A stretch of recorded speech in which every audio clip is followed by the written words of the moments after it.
Hello everyone, students, it's day 6 on how do the organisms reproduce. As you know, in an asexual reproduction, we have already covered budding, fission, spore formation, regeneration, fragmentation, and today we will discuss last mode of asexual reproduction, and that is vegetative propagation. It's also known as vegetative reproduction because it occurs only in plants. Now what happens in vegetative propagation is, in this new plants, they are produced from vegetative parts of old plants like roots, stems and leaves, but without involvement of reproductive organs. Clear? It's of two types. One is natural vegetative propagation, means when plants they propagate vegetatively by natural means, and when they propagate vegetatively by man-made methods, then it is known as artificial vegetative propagation. Let's discuss natural vegetative propagation. What happens in this is that there are present buds in old parts of the plants in dormant state, or we can say in an inactive state.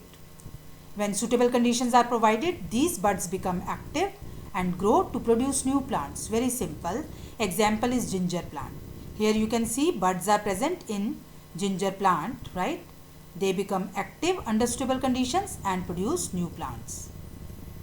Grass, it also undergoes vegetative propagation. Here also, in the old grass plants, on the stems there are present buds.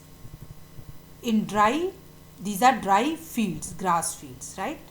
In the old stems, buds are present, and during rainy season, these buds they become active and produce new grass plants. This is known as vegetative propagation.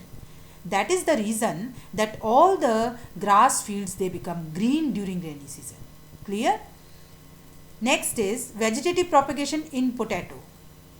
What happens is, new potato plants they can be produced by vegetative propagation through potato tubers.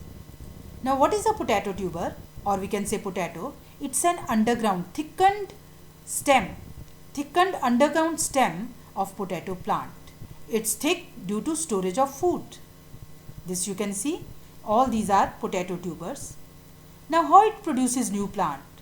On the potato tuber there are present these, can you see these black ones? These are known as the eyes or buds. When we plant them in the soil under favorable conditions, these buds they grow to produce new plant. So you can imagine, from one potato tuber we can produce how many plants, right? Here you can see all these eyes are producing new plants. So we can say it's a faster method of producing potato plants than producing potato plants from seeds, right? Other examples of, these are the examples of vegetative propagation. In which plants it's taking place? Guava, banana, garlic, tulip, mint and lily. Vegetative propagation also takes place by means of root tubers, in which roots they are swollen. Example is sweet potato. And they can produce more plants due to the presence of buds. It's a thickened root, right? Next is vegetative propagation is also seen in Bryophyllum plant from piece of stem, or we can say leaves also, right? They can produce new Bryophyllum plants.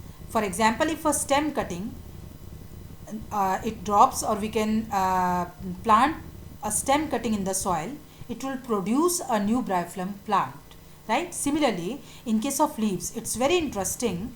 In the leaves there are present notches. On the edges of the leaves are present notches. In the notches are present special type of buds are present. Can you see these buds?